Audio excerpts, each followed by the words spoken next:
Okay, next step, I'm going to go ahead and punch those holes right in the circles that I drew.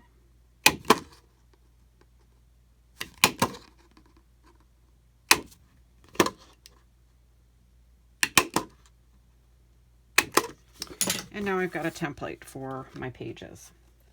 So how does this work? So I'm going to take my cover, make sure I've got my punches on the right side so that this will be in the center of the book. Okay, make sure my edges match up. I'm going to do the cover by itself because it's a little thicker paper, of course. And I'm just going to use my guide to punch my holes.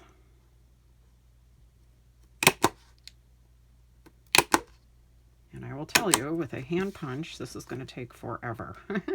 So I will do this video in sections. Okay, so there's my cover. It's ready to go. I'm going to flip that off to the side.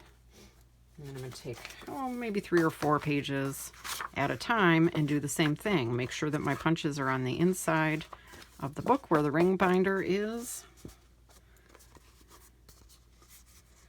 And then rinse and repeat. Okay, so I'll be doing this for the entire 300 some pages of my book. This was going to take a while. If you're lucky enough to have a punch that fits your binder, that you don't have to do this one by one, hey, you're very lucky. Okay,